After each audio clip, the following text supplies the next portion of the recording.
RDC News. Oferecimento em 2024. Conte com o apoio de confiança. Conte com o Banrisul. Olá, muito boa noite. Sejam todos muito bem-vindos. Um RDC News numa edição especial. Afinal de contas, o tempo está voando e sim, nós já temos que falar de eleições municipais de 2024. Faltam aí 10 meses para esse novo pleito. Então, esse, claro, é um dos assuntos em destaque hoje aqui no RDC News. Para isso, eu recebo aqui no estúdio o José Carlos Sauer. Ele que é formado em filosofia, pesquisador de comportamento político e diretor do Instituto Métodos. Vem já se debruçando há bastante tempo nesse assunto e, claro, né, agora, principalmente, a gente fala ainda mais sobre esse tema das eleições municipais. Uma ótima noite para ti, seja muito bem-vindo. E eu quero saber o seguinte, pelo que o senhor tem visto, né, a gente vai ter um ano intenso mesmo até a chegada do pleito, que é lá em outubro, mas também a gente sabe que vai passar rápido. Boa noite. Passa muito rápido, né? Boa noite, muito obrigado pelo convite. As próximas eleições, elas tendem sim a ser eleições disputadas, afinal, são as maiores eleições que a gente tem no Brasil, né? Temos aí mais de 5.300 municípios Brasil afora, onde a gente vai ter disputa, e elas tendem a ser, principalmente nos municípios do interior e de médio porte, muito disputadas. Então, acho que a gente vai ter um ano interessante e que, na verdade, já começou agora, né? Já começamos a trabalhar e atender candidatos e ver muita gente se empenhando em querer ter condições de concorrer o ano que vem. A gente já tem, inclusive, um xadrez político que vai se formando, até mesmo aqui em Porto Alegre, alguns nomes que já aparecem como nomes principais pelos partidos para essa disputa eleitoral. Mas um dos temas que tem chamado bastante atenção das pesquisas feitas por vocês é em relação aos eleitores, né? Uma das pesquisas diz que a maior parte dos eleitores ainda não tem nem ideia em quem vai votar. O que isso significa na prática, quando a gente fala aí de estar a menos de um ano para esse período? Então, o fato do eleitor estar desatento já agora, né, nesse momento, não é anormal. É muito comum que a gente encontre, aí a 8, 9 meses da eleição, uma desatenção por parte do eleitor, porque ele sequer verdadeiramente sabe que terá eleição o ano que vem. Muita gente nem sabe. Muita gente nem sabe. E o que acontece e que a gente vem observando, que eu acho que é algo interessante da gente comentar, é o fato de que esse eleitor permanece desatento durante, inclusive, o período eleitoral. Então, se hoje a gente tem aqui em Porto Alegre na casa de 70% de eleitores que não dão atenção ao processo e dizem para nós que não saberiam em quem votar, quando temos o período eleitoral e principalmente o período de campanha eleitoral, o ideal é que esses eleitores começassem a tomar decisões. O que a gente vem observando já algumas eleições, as municipais têm essa característica principalmente, é o fato de que o eleitor permanece desatento. E isso vai levar, em parte, um grande número de eleitores a não comparecer na eleição, que é o caso de Porto Alegre, é um exemplo clássico disso, né? E as grandes capitais do Brasil também, e uma parcela que vai decidir de véspera. E isso influi diretamente também no resultado final e nas escolhas que vêm sendo feitas. A gente tem visto, né, quando a pessoa chega ali na última hora. O ideal é, desde já, começar a se interessar um pouco mais. O que vocês notam assim, que seria importante para que a pessoa chegue lá em outubro com consciência, né, da pessoa em quem ela está dando aquele voto, que a gente sabe que cada voto é extremamente importante. Sim. Então, assim, acho que é importante a gente observar o seguinte, o eleitor, ele está desatento ao processo, mas não desinteressado. O que significa que partidos têm uma oportunidade, na verdade, de oferecer nomes e de antecipar essa disputa. Porque o que o eleitor quer é um candidato a prefeito que tenha vocação para ser prefeito, e não um candidato de véspera, escolhido eventualmente por uma questão ideológica somente. Então, se partidos antecipam, mesmo que não no processo de disputa eleitoral, mas antecipam a discussão das suas candidaturas, apresentam esses nomes à sociedade, promovem eventos, o que eles vão acabar conseguindo é antecipar a atenção aos seus candidatos. E isso lhes dá uma vantagem significativa na disputa eleitoral. Diferente de um candidato que chega de véspera só no período da eleição e que fatalmente acaba tendo menos chance. Então, não é somente uma responsabilidade do eleitor. Acho que os candidatos também precisam, em parte, fazer o seu papel e os partidos antecipar dentro do possível essa disputa. E hoje a gente tem, inclusive, redes sociais, né? Uma série de outros meios que ajudam nessa divulgação. O senhor acha que essa falta de interesse ou de informação nesse momento ainda, há 10 meses aí do pleito eleitoral, se deve também a muita informação que chega ao mesmo tempo e a pessoa, às vezes, nem se dá conta, como a gente falou, que a gente tem um ano eleitoral agora, em 2024, é muita informação e pouca atenção, talvez? Eu acho que sim, em parte sim. É muita informação com falta de qualidade, em parte. Acho que também ocupa um pouco a mente do eleitor e os próprios candidatos ou os políticos de um modo geral.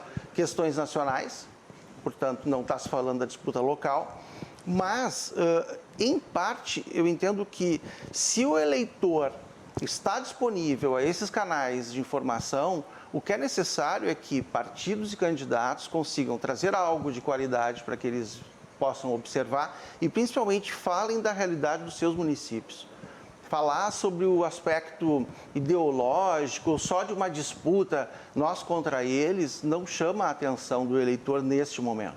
O que ele quer ouvir é, efetivamente, esses candidatos têm condições de ser bons prefeitos, o que eles conhecem da minha cidade e o que eles podem propor para nós. Acho que esse é um ponto importante que nesta comunicação digital funciona muito bem. Isso é bem interessante, né? O que traz de fato para a pessoa que vai votar nesse candidato, né? A gente sabe que aqui em Porto Alegre, nessa pesquisa, inclusive, que foi feita, quem pensa em quem vai votar tem ali um número de votos, inclusive, direcionados já para uma reeleição de Sebastião Melo, por exemplo, mas a gente sabe que nesse momento também é importante que todos os candidatos possam dizer para que estão ali, né? Para que estão vindo e o que eles trariam de diferente de candidatos, né? Enquanto candidatos, acho que esse é um ponto importante também, o que vai fazer de diferente para que ganhe o meu voto e que eu não vote em quem eu votei antes, por exemplo. Né? Exato, né? Porto Alegre é um caso interessante, né? Esses prefeitos, assim como o próprio Sebastião Melo, são prefeitos eleitos na pandemia, num momento em que a gente tinha um tipo de necessidade e que determinados candidatos Brasil afora conseguiram se eleger. Hoje, o que tu tens em Porto Alegre é a falta de uma oposição organizada. Então, um prefeito que tem uma avaliação regular para boa, atende a cidade, os seus demandas, é um profundo conhecedor do município, isso é uma virtude de Sebastião Melo. Para ser enfrentado, precisa ter candidatos com vocação e com capacidade de gestão. Então, se isto não se organiza a tempo, o que a gente vê é uma grande vantagem hoje para o prefeito, que não é fácil de ser retirado. Ela precisa de tempo, de dedicação, de muito trabalho e de candidatos que efetivamente demonstrem saber ao que vieram. Importante isso, né? Bom, a gente falou sobre a questão ideológica também. Essa última eleição de 2022 para governo e presidência da República foi extremamente polarizada, isso inclusive, né, a gente viu até o último voto no último minuto, inclusive aqui no Rio Grande do Sul. Isso dá para se pensar que pode acontecer também nessa eleição municipal? Tem como se polarizar quando a gente fala de algo mais regionalizado? O que vocês esperam nesse sentido? Eu acho que a polarização, ela se dá nas grandes capitais, inegavelmente. Acho que há uma influência desses líderes partidários, né? Tanto do ex-presidente quanto do atual presidente, seus partidos, na disputa municipal em grandes municípios. Mas para a maioria dos municípios do Brasil, que são médios e pequenos, essa influência é menor. Esse eleitor, ele tende a ser mais crítico, ele faz uma escolha de alguém que vai cuidar do quintal da sua casa. Diferente da escolha de um governador ou de um presidente, que está muito distante dele em termos de convivência e inclusive de decisão. Então, a influência da polarização, provavelmente nos grandes municípios do Brasil, capitais principalmente, mas municípios menores não. Acho que aí é vocação, é saber o que vai fazer, é efetivamente ter propostas que possam ser realizadas e fazer uma disputa saudável, que a maioria dos eleitores quer isso, na verdade. Como é que está o dia a dia de vocês, enquanto instituto? O Instituto Métodos é um instituto bastante conhecido de pesquisa. Como é que está o trabalho em relação às pesquisas que vêm sendo solicitadas, as pesquisas que vêm sendo feitas, os resultados também já nesse período? Olha, eu diria assim que a gente tem trabalhado bastante, né? Acho que isso é sempre bom, a eleição sempre aquece esse mercado.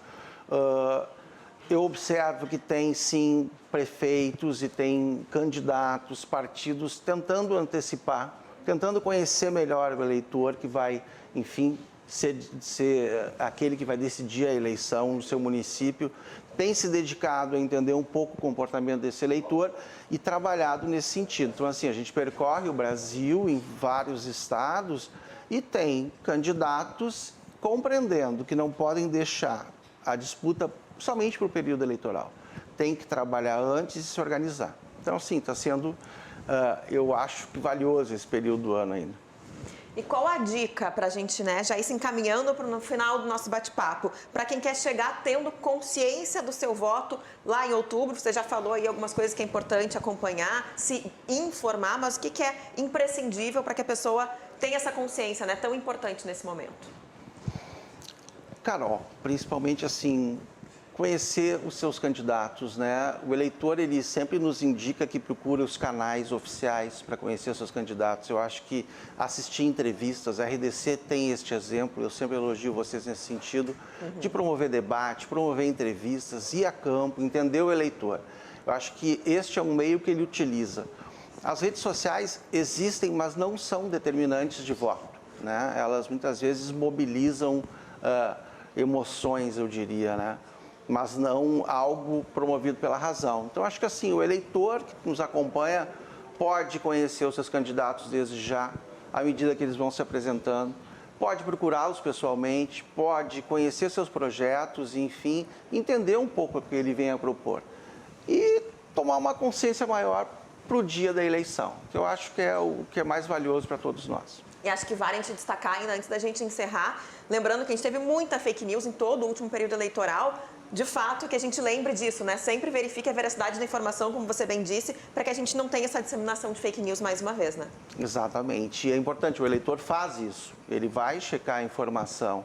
A gente acaba se iludindo achando que não, a fake news vai resolver e vai conduzir a eleição. Não. Ele checa, ele se informa, procura canais oficiais, tira suas dúvidas, fala com os seus conhecidos e consegue esclarecer, sim, a decisão de voto que irá tomar, tanto para prefeito quanto vereador. Tá certo, vou agradecer muito a presença do José Carlos Sauer, ele que é formado em filosofia, pesquisador de comportamento político e também diretor do Instituto Métodos. Esteve conosco hoje nesse RDC News especial, projetando esse ano de 2024. Sei que vamos nos ver muitas vezes ao longo de todo esse ano até o pleito eleitoral. Muito obrigado, um ótimo trabalho para ti, boa noite. Obrigado, boa noite a todos. Bom, a gente vai agora para um rápido intervalo comercial e já a gente volta, claro, com mais destaques hoje numa versão especial do RDC News nesta noite. Eu volto num instante só.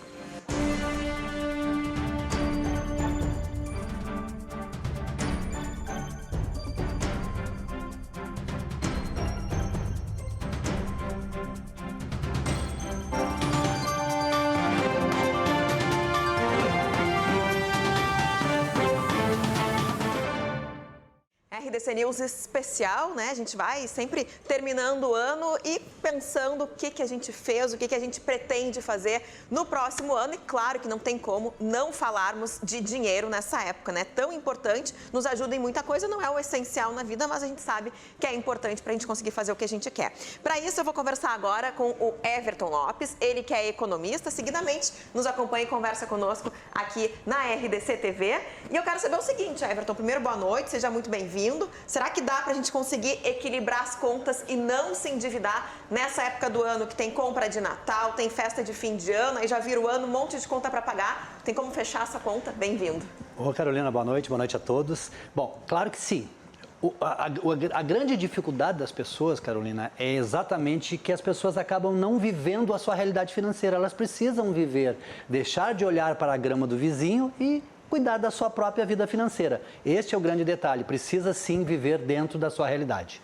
Bom, o que a gente faz para não começar, então, não ter esse início de ano no vermelho, né? Quais são as principais dicas para a gente conseguir fazer esse equilíbrio? Você já falou que dá para fazer, agora como que a gente faz isso? Bom, o importante é que as pessoas tenham um certo cuidado. Bom, digamos assim, vamos dar um exemplo prático. Ganha R$5.000, precisa viver com 4 e pouco. Ganha 10, precisa viver com 9.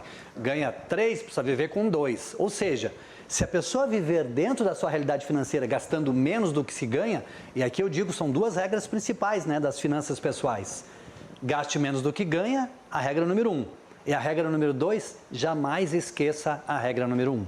Então, vivendo desta forma, vai sobrar dinheiro e as coisas vão se encaixar certamente. Dessa forma, é possível a gente evitar o endividamento, então, organizando o seu próprio orçamento, isso que é o principal. O problema é que, às vezes, nós temos despesas que, por exemplo, né, digamos, a pessoa vai para a balada, então ela nunca bota no seu orçamento a balada, ela acaba botando, a conta de luz vem boleto, né? Vem a conta, o cartão de crédito vem, outras contas vem sempre o boleto, vem sempre a conta. A balada, aquelas contas invisíveis, digamos assim, as pessoas não computam. E se elas não colocam dentro do seu orçamento, acaba se perdendo. E quando se perde, Carolina, aí dá o problema. Bom, nessa linha, né, muito se falou sempre sobre a questão do, ao invés de tomar aquele cafezinho de todo dia, né, gastar aquele lá R$2, R$3, hoje até custa mais um café, guarda esse dinheiro.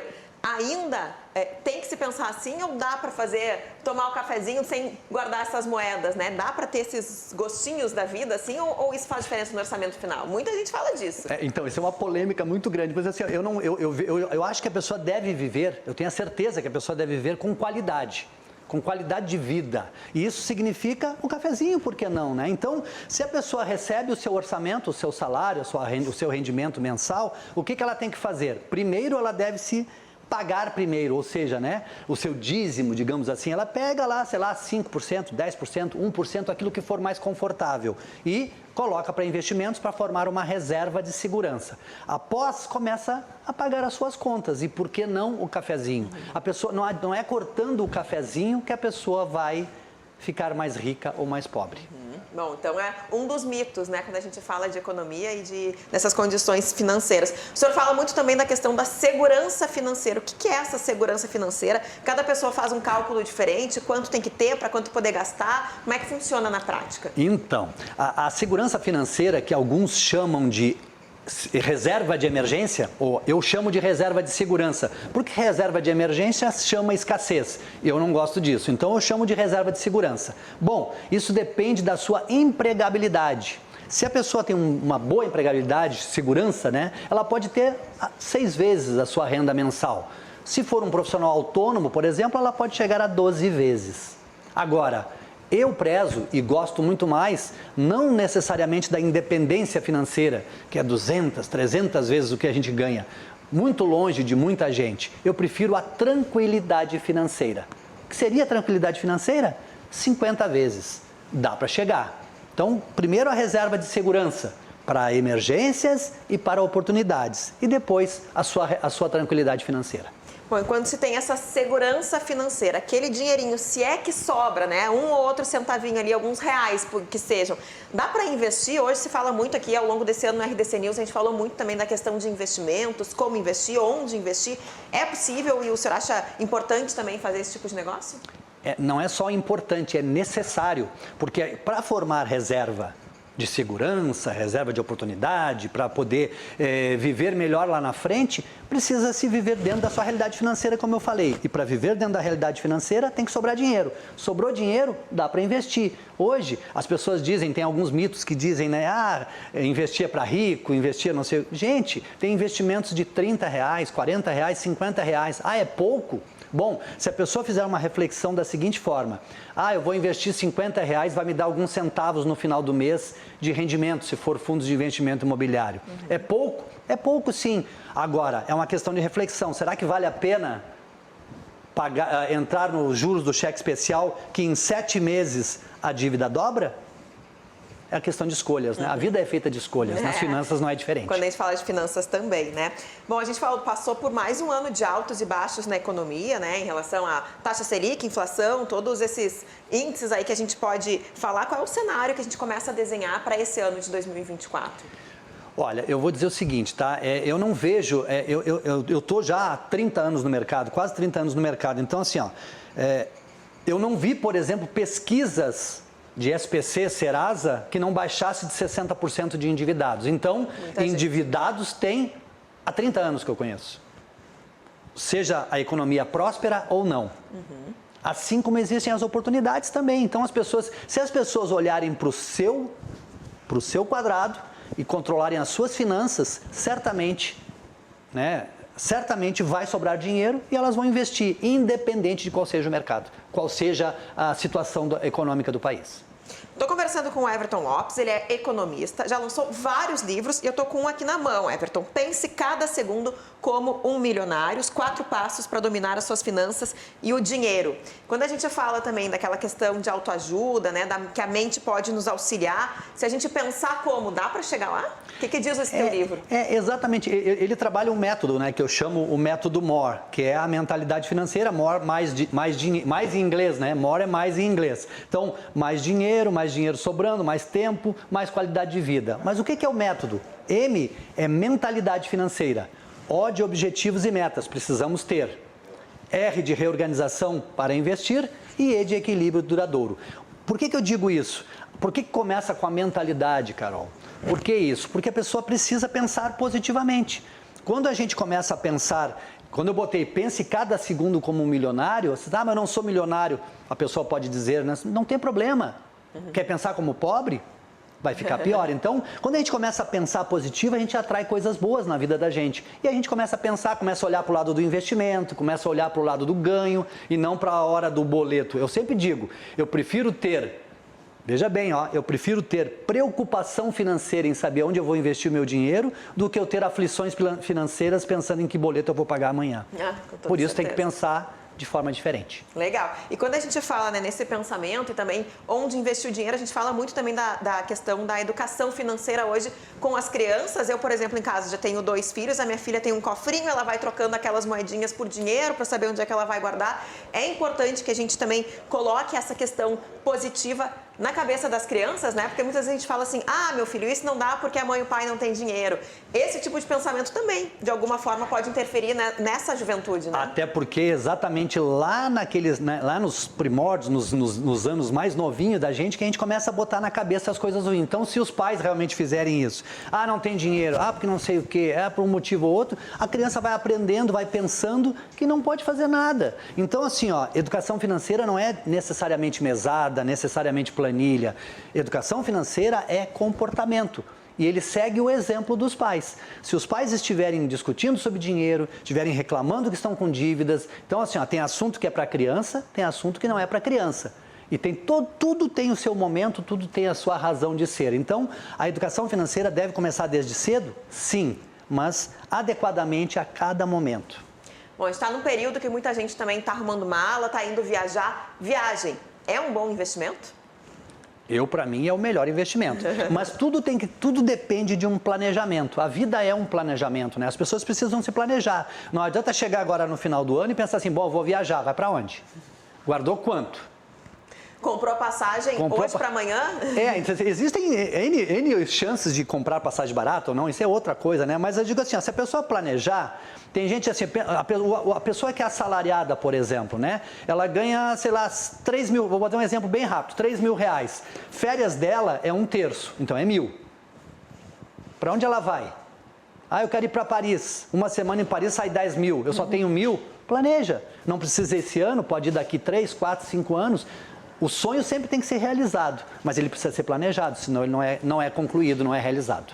Bom, claro que a gente tem muito assunto sempre quando a questão é economia, a gente falar de dinheiro, principalmente como mentalizar, para a gente poder então seguir esses passos para nos tornarmos milionários. Qual seria a dica que tu daria para a gente ir se encaminhando já para o nosso encerramento nesse RDC News especial, para que as pessoas mudem esse pensamento, né? Mesmo quem está com o dinheiro apertado, não sabe como vai fechar a conta, o que dá para fazer para tentar um 2024 mais próspero?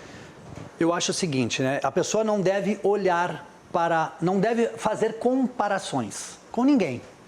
Então ela precisa primeiro viver a sua realidade financeira. É como eu disse, se ganha 5, viva com 4.500. Se ela ganha 10, viva com 9, 8, 9.500. Depende do estilo de vida, do padrão de vida que ela escolheu. Dependendo do padrão de vida que ela escolheu, ela precisa trabalhar mais para ganhar mais ou menos e viver dentro da sua realidade. Vivendo dentro da realidade, vai sobrar dinheiro. E se sobrar dinheiro, ela vai realizar, seja qual for o seu sonho, hoje ou daqui 5 anos. Legal, tá aí boas dicas que a gente recebeu hoje, então, nesse nosso RDC News especial. Falamos sobre finanças com o economista Everton Lopes. Te agradeço muito, mais uma vez, pela participação conosco. Volte sempre, seja muito bem-vindo sempre. Boa noite para ti. Boa noite, obrigado pela oportunidade. E dessa forma, a gente vai encerrando o RDC News especial dessa noite.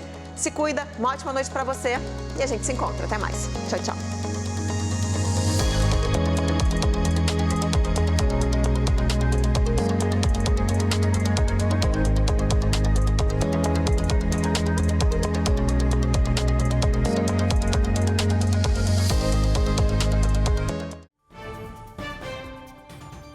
RDC News. Oferecimento em 2024. Conte com o apoio de confiança. Conte com o Banrisul.